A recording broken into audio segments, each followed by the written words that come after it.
दोस्तों, आज हम विद लव मूवी की पूरी कहानी आसान भाषा में समझने वाले हैं। तो बिना किसी देरी के चलिए शुरू करते हैं।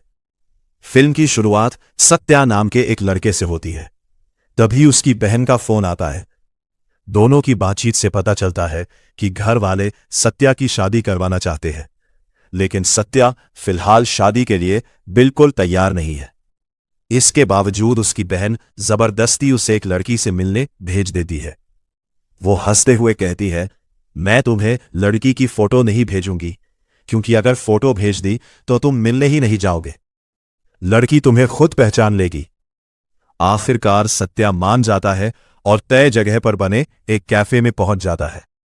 वहां एक लड़की उसे देखकर अपने पास बुलाती है और कहती है, शायद आप ही मुझे देखने आए हैं।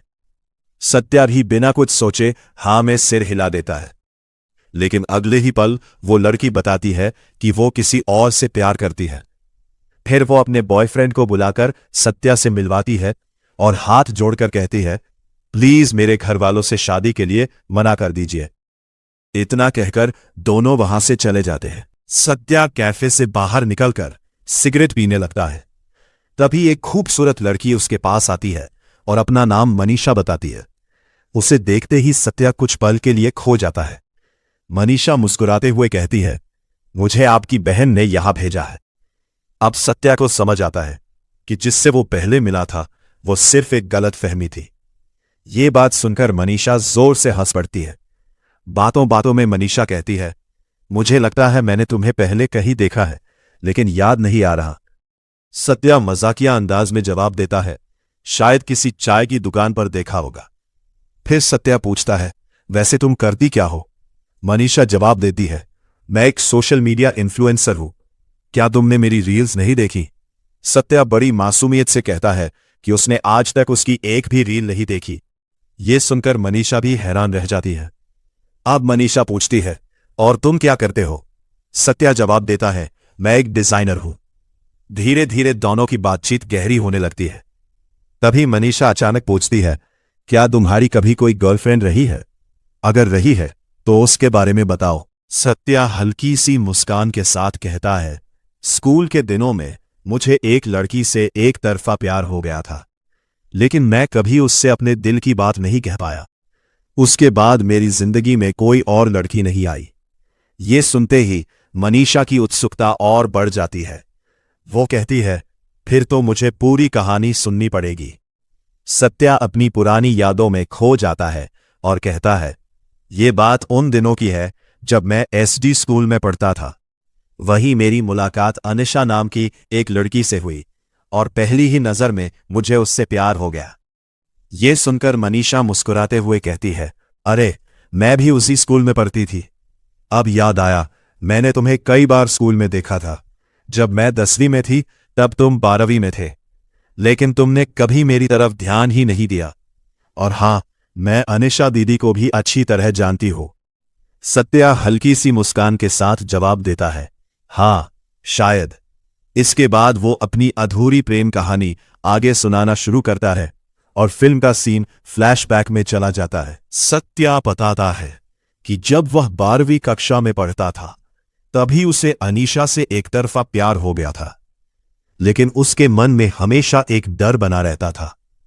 अनीशा मुस्लिम परिवार से थी, इसलिए सत्या सोचता था कि पता नहीं वह कभी उसके प्यार को स्वीकार भी करेगी या नहीं। इसके बाद फिल्म में दिखाया जाता है कि सत्या का पूरा ध्यान सिर्फ अनीशा पर ही रहता था। स्कूल में उसकी नजरें हर वक्त बस उसे ही ढूंढती रहती थी। हालत यह थी कि जब तक अनीशा क्लास में नहीं आती थी तब तक सत्या का पढ़ाई में बिल्कुल भी मन नहीं लगता था। लेकिन जैसे ही वह क्लास में कदम रखती, सत्या के चेहरे पर मुस्कान आ जाती और तब जाकर वह पढ़ाई पर ध्यान देता। धीरे धीरे सत्या की दुनिया सिर्फ अनीशा के इर्द गिर्द सिमट कर रह गई थी। उसके लिए हर दिन स्कूल जाने की सबसे बड़ी वजह बस एक बार अनीशा को देख लेना था। इस दौरान अनीशा भी कभी कभी सत्या से छोटी मोटी बातें कर लिया करती थी। सत्या के लिए वही कुछ पल उसकी पूरी दुनिया थे और वह उन्हीं खूबसूरत यादों के सहारे खुश रहता था। लेकिन एक दिन क्लास टेस्ट के नतीजे आते हैं जिसमें सत्या के बहुत कम नंबर आते हैं। ये देखकर टीचर पूरी क्लास के सामने उसे खूब डांटते हैं और सजा भी देते हैं। क्लास खत्म होने के बाद अनीशा उसके पास आती है और चिंता भरे अंदाज में पूछती है, सत्या, ज्यादा चोट तो नहीं लगी? अनीशा की वो छोटी सी परवाह सत्या के चेहरे पर मुस्कान लौटा देती है। अब उसे लगने लगता है कि शायद उसके प्यार की भी कोई उम्मीद है। यही सोचकर वो अपने सबसे अच्छे दोस्त दिनेश के पास जाता है और कहता है, भाई, मैं सोच रहा हूं कि आज ही अनीशा को प्रपोज कर दो। ये सुनते ही दिनेश उसे समझाते हुए कहता है, इतनी जल्दी मत कर, क्या पता वो मना कर दे। वैसे भी उसके ट्यूशन में एक लड़का उसके पीछे पड़ा है, कहीं अनीशा को ऐसा न लगे कि हर लड़का उसे परेशान ही करता है। सत्या तुरंत जवाब देता है, अगर ऐसा है तो पहले उस लड़के को ही समझाना पड़ेगा। इसके बाद दोनों दोस्त अनीशा के ट्यूशन के बाहर जाकर उसका इंतजार करने लगते हैं। जैसे ही अनीशा वहां से निकलकर आगे बढ़ती है, सत्या और दिनेश उस लड़के के पास पहुंच जाते हैं।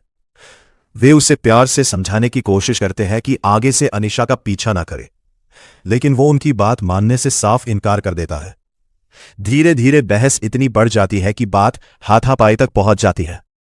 गुस्से में आकर दिनेश उस लड़के से भिड़ जाता है।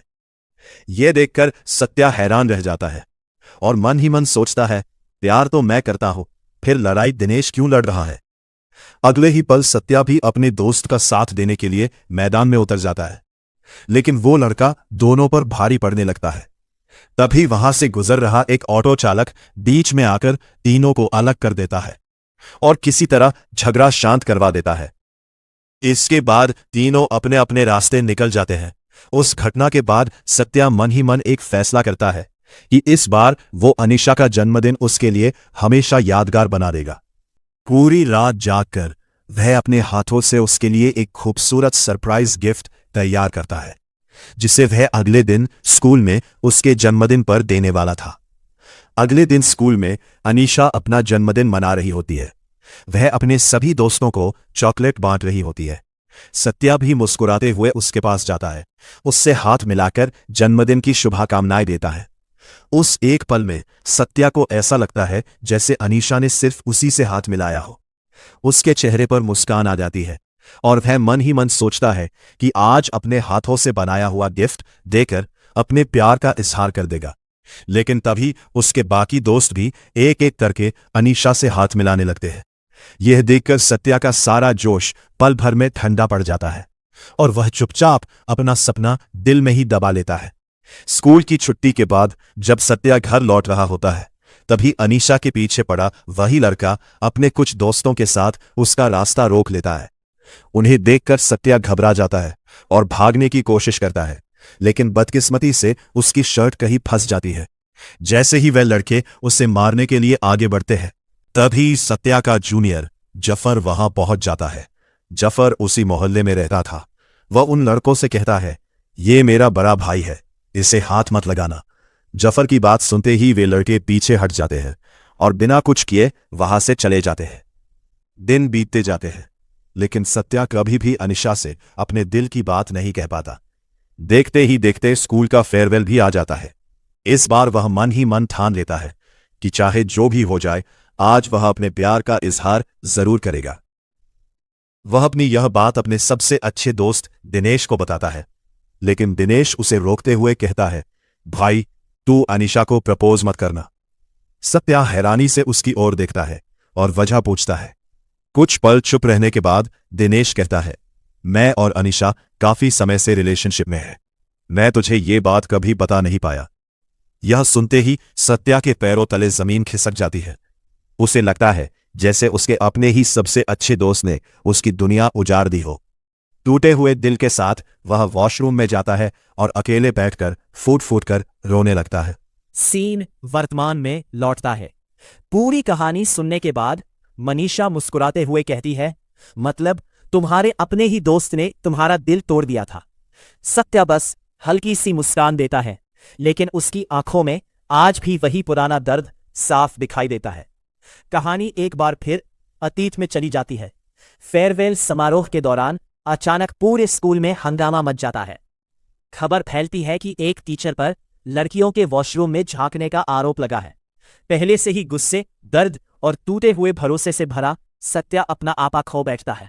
वह बिना कुछ सोचे उस टीचर के पास जाता है और गुस्से में एक जोरदार थप्पड़ मार देता है। इसके बाद बिना पीछे देखे वहां से चला जाता है। उस एक घटना के बाद सत्या की जिंदगी पूरी तरह बदल जाती है। वह खुद को दुनिया से अलग कर लेता है। ज्यादातर समय घर में ही रहने लगता है। ना किसी से बात करता है, ना किसी से मिलना चाहता है। उसके दिल और दिमाग में सिर्फ अनीशा की यादें रह जाती है, जो हर दिन उसे अंदर ही अंदर तोड़ती रहती है। सीन एक बार फिर वर्तमान में लौटता है। सत्या धीमी आवाज में कहता है, मैंने पढ़ाई पूरी की, नौकरी भी कर ली, लेकिन किसी और लड़की को कभी अपनी जिंदगी में जगह नहीं दे पाया। मुझे पता है कि अनीशा की शादी हो चुकी है, उसका एक बेटा भी है और वो अपने पति के साथ विदेश में रहती है। ये सुनकर मनीषा हल्के से हंस पड़ती है और कहती है, वाह, आज भी तुम्हें उसके बारे में सब कुछ पता है। शायद इसलिए कहते हैं, पहला प्यार कभी पूरी तरह भुलाया नहीं जाता। मनीषा की बात सुनकर सत्या कुछ नहीं कहता। वो बस आसमान की ओर देखता है और हल्का सा मुस्कुरा देता है, जैसे उसकी मुस्कान के पीछे आज भी अधूरी मोहब्बत का दर्द छिपा हो। सत्या गहरी सांस लेते हुए उदास मुस्कुराता है और कहता है, काश मैंने उसे अपने दिल की बात बता ही दी होती, शायद आज कहानी कुछ और होती। मनीषा हल्की सी मुस्कुराती है और कहती है, अब उन बातों को बीते हुए कई साल हो चुके हैं, जो होना था वो हो गया। फिर वो सत्या की तरफ देखते हुए पूछती है, चलो तुम्हारी लव स्टोरी तो सुन ली, अब मेरी भी सुनोगे? सत्या मुस्कुराकर कहता है, जरूर, बताओ। मनीषा कुछ पल चुप रहती है, फिर उसकी मुस्कान अचानक फीकी पड़ जाती है। वो कहती है, मेरी लव स्टोरी दुनिया की सबसे खूबसूरत कहानी बन सकती थी, लेकिन उसकी विलेन तुम ही हो। यह सुनते ही सत्या हैरान रह जाता है। मैं, उसके मुंह से बस इतना ही निकल पाता है। सीन धीरे धीरे अतीत में चला जाता है। उस समय मनीषा 10वीं कक्षा में पढ़ती थी।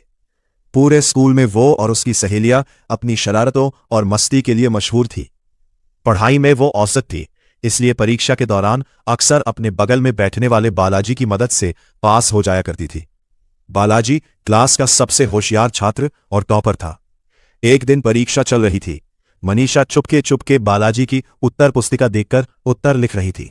जैसे ही उसने कॉपी वापस की, तभी टीचर ने बालाजी को रंगे हाथों पकड़ लिया। पूरी क्लास के सामने बालाजी को खूब डांट पड़ी, लेकिन उसने एक बार भी मनीषा का नाम नहीं लिया।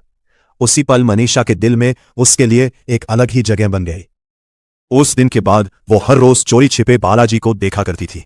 उसकी एक झलक ही उसके पूरे दिन को खास बना देती थी, लेकिन अपने दिल की बात कहने की हिम्मत वो कभी नहीं जुटा पाई। समय बीतता गया।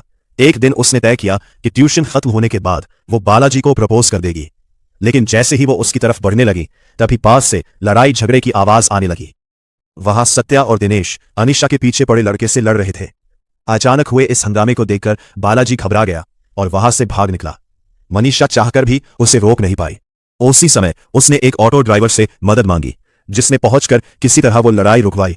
यही से सभी कहानियां एक दूसरे से जुड़ जाती है।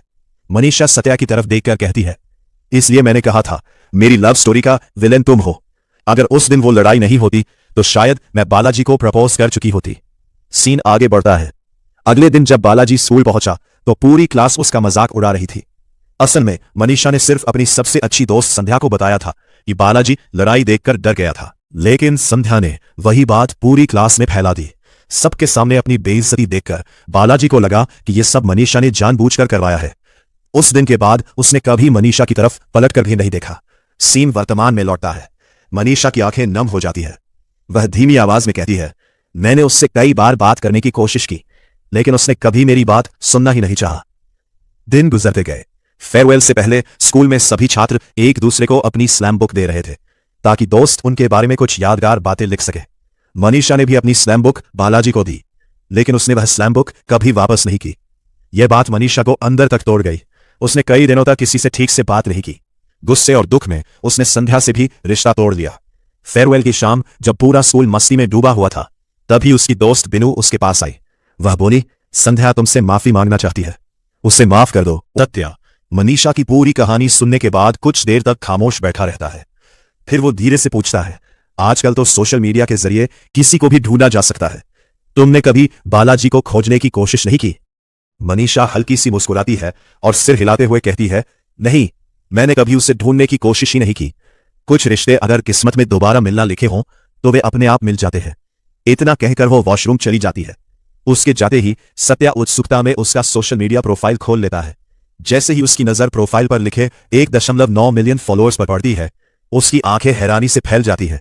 वो मन ही मन सोचता है, अरे ये तो सच में बहुत बड़ी इन्फ्लुएंसर है। तभी पीछे से मनीषा की आवाज आती है, क्या देख रहे हो? सत्या घबराकर तुरंत फोन लॉक कर देता है। मनीषा मुस्कुराते हुए उसके सामने बैठ जाती है और कहती है, मेरे पास एक आइडिया है। क्यों ना हम दोनों अपने अपने पहले प्यार को ढूंढें और कम से कम अपने दिल की बातों कह दे। चाहे जवाब जो भी मिले, लेकिन मन में जो अधूरापन है वो खत्म हो जाएगा। और इस पूरे सफर में हमें यह भी समझ आ जाएगा कि क्या हम सच में एक दूसरे के लिए बने हैं या नहीं। सत्या कुछ पल सोचता है। शुरुआत में उसका मन मना करने का होता है, लेकिन अब तक मनीषा उसके दिल में एक खास जगह बना चुकी थी। आखिरकार वो मुस्कुराकर कहता है, ठीक है, मैं तुम्हारे साथ हूं। कुछ देर बाद मनीषा वहां से चली जाती है। दरवाजा बंद होते ही सत्या अचानक अपने माथे पर हाथ मारता है। अरे यार, मैं तो उसका नंबर लेना ही भूल गया। वो तुरंत बाहर भागकर ऑटो के पीछे दौड़ता है, लेकिन तब तक ऑटो उसकी नजरों से ओझल हो चुका होता है। घर लौटकर वो इंस्टाग्राम पर मनीषा को मैसेज करता है, लेकिन लाखों फॉलोअर्स और हजारों मैसेज के बीच उसका संदेश कहीं गुम हो जाता है। शाम को उसकी बहन मुस्कुराते हुए पूछती है, तो बताओ, मुलाकात कैसी रही? नंबर तो ले लिया होगा? अपनी इज्जत बचाने के लिए सत्या बिना सोचे झूठ बोल देता है, हाँ, नंबर ले लिया है। लेकिन सच ये था कि उसके पास मनीषा का नंबर था ही नहीं। अगली सुबह जब उसकी आंख खुलती है, तब भी मनीषा का कोई फोन नहीं आया होता। वो उदास होकर सोचता है, लगता है अब हमारी दोबारा कभी मुलाकात नहीं होगी। उसी समय अचानक डोरबेल बजती है। सत्या दरवाजा खोलता है और सामने मनीषा को देखकर उसकी खुशी का ठिकाना नहीं रहता। लेकिन मनीषा नाराज होकर कहती है, अगर मैं तुम्हें पसंद नहीं आई थी तो सीधे सीधे बता देते। मैं तो कल से तुम्हारे फोन का इंतजार कर रही थी। सत्या तुरंत सफाई देते हुए कहता है, मेरे पास तुम्हारा नंबर था ही नहीं। दीदी से मांगने में भी मुझे शर्म आ रही थी। सत्या की बात सुनते ही मनीषा का गुस्सा शांत हो जाता है। उस दिन सत्या अपने हाथों से मनीषा के लिए खाना बनाता है। मनीषा को उसका बनाया हुआ खाना बेहद पसंद आता है। खाना खाते खाते मनीषा पूछती है, तुम्हारे परिवार में दीदी के अलावा और कौन कौन है? सत्या भावुक होकर कहता है, जब मैं छोटा था तभी मेरी माँ इस दुनिया से चली गई थी। पापा गांव में एक रेस्टोरेंट चलाते थे, लेकिन भारी नुकसान होने की वजह से उसे बंद करना पड़ा। अब पापा फिर से रेस्टोरेंट शुरू करना चाहते हैं, लेकिन हम नहीं चाहते कि वे दोबारा इतना बड़ा जोखिम उठाएं, क्योंकि पहले से ही हमारे ऊपर काफी कर्ज है। मनीषा मुस्कुराकर कहती है, अगर किसी का कोई सपना हो तो उसे पूरा करने की कोशिश जरूर करनी चाहिए। इसके बाद दोनों मिलकर अनीशा और बालाजी को ढूंढने की शुरुआत करते हैं। हालांकि इस पूरे सफर में सत्या का ज्यादा ध्यान अनीशा की बजाय मनीषा पर ही रहता है। वो हर मौके पर उसे खुश करने और इम्प्रेस करने की कोशिश करता रहता है। एक रात दोनों साथ बैठकर ड्रिंक कर रहे होते हैं। तभी मनीषा कहती है, तुम्हारे पास दिनेश का नंबर तो होगा, उसे फोन करके अनीशा का नंबर मान लो। सत्या पहले तो साफ इनकार कर देता है, लेकिन मनीषा के बार बार समझाने पर वो आखिरकार दिनेश को फोन लगा देता है। फोन उठाते ही सत्या अपने पुराने दोस्त पर बरस पड़ता है। वो उसे धोखा देने के लिए खूब खरी खोटी सुनाता है। सत्या की सारी बातें सुनने के बाद दिनेश शांत आवाज में कहता है, यार, मैं भी अनीशा से प्यार करता था, लेकिन सबसे पहले तुमने ही मुझे बताया था कि तुम उससे प्यार करते हो। इसलिए मैं कभी तुम्हें सच बताने की हिम्मत नहीं जुटा पाया। मुझे एक बार सब कुछ साफ साफ बता देना चाहिए था, लेकिन मैं डर गया। और जब अनीशा ने तुम्हारे बारे में पूछा, तब मैंने उससे झूठ बोल दिया कि सत्या तो तुम्हें अपनी बहन मानता है। दिनेश की यह बात सुनकर सत्या कुछ पल के लिए बिल्कुल खामोश हो जाता है। अब उसे धीरे धीरे एहसास होने लगता है कि उनकी दोस्ती टूटने की वजह सिर्फ धोखा नहीं थी, बल्कि कई गलतफहमियां भी उसके पीछे थी। फिर मनीषा दिनेश से कहती है, मुझे अनीशा का नंबर चाहिए। इस पर दिनेश कहता है, मैं पता करके भेज दूंगा।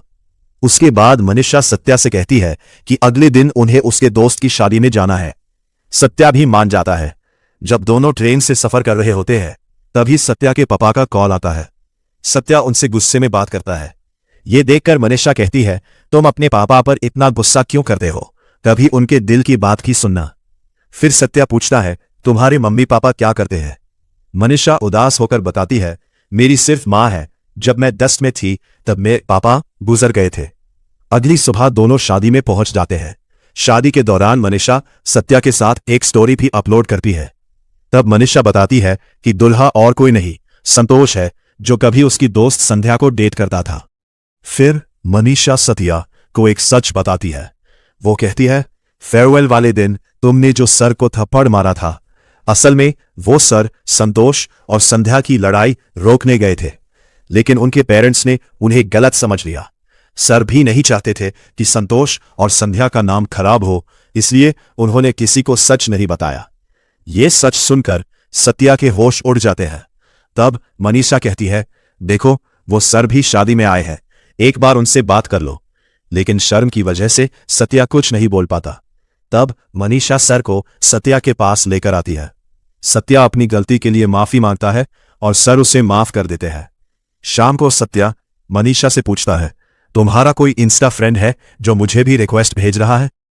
रात को जब मनीषा सो रही होती है, तब सत्या चुपके से उसका फोन देख लेता है। मैसेजेस में एक लड़के ने मनीषा की स्टोरी पर रिप्लाई करके पूछा होता है, ये कौन है? मनीषा ने रिप्लाई दिया होता है, ये मेरा लवर है। ये पढ़कर सत्या बहुत खुश हो जाता है। लेकिन जब मनीषा उठती है तो उस पता चल जाता है कि सत्या ने उसका फोन देखा था। इस बात से वो नाराज हो जाती है और पूरे दिन सत्या को इग्नोर करती रहती है।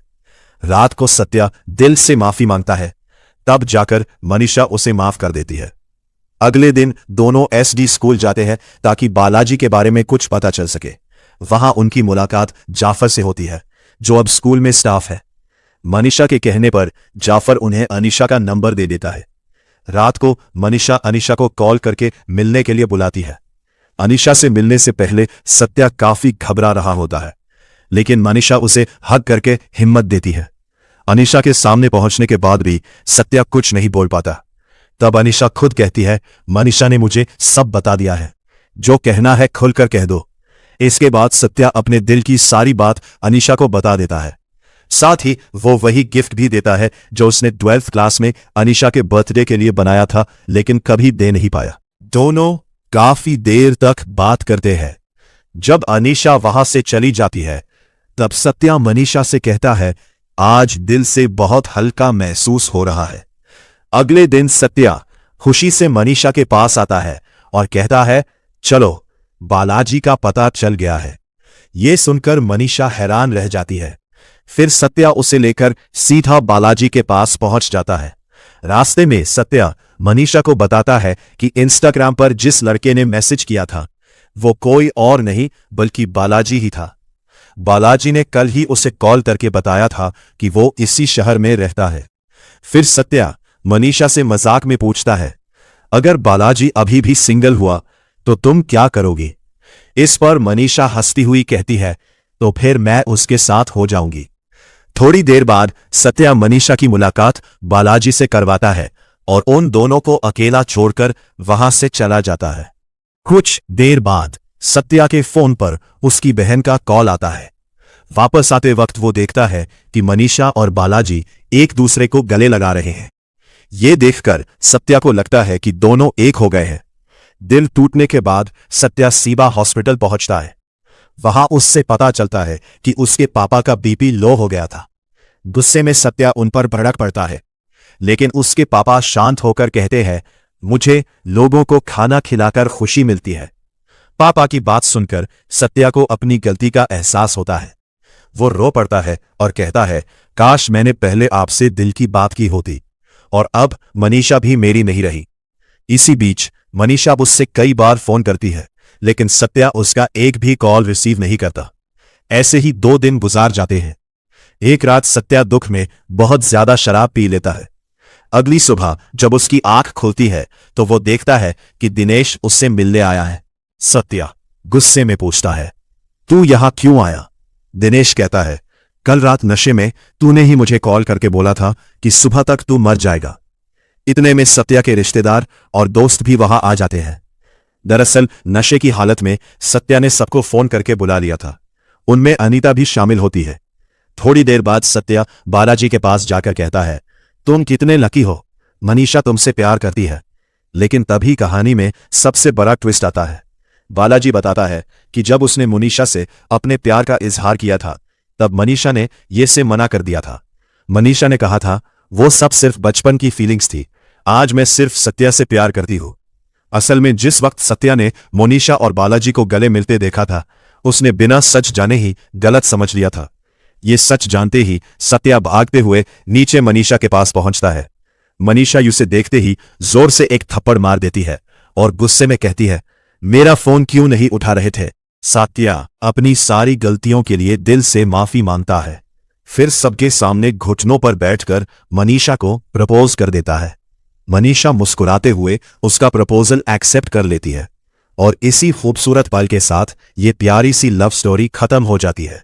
दोस्तों, अगर आपको ये मूवी एक्सप्लेनेशन पसंद आया हो तो वीडियो को लाइक करें, चैनल को सब्सक्राइब करना बिल्कुल मत भूलिएगा। मिलते हैं एक और नए और जबरदस्त मूवी एक्सप्लेनेशन के साथ।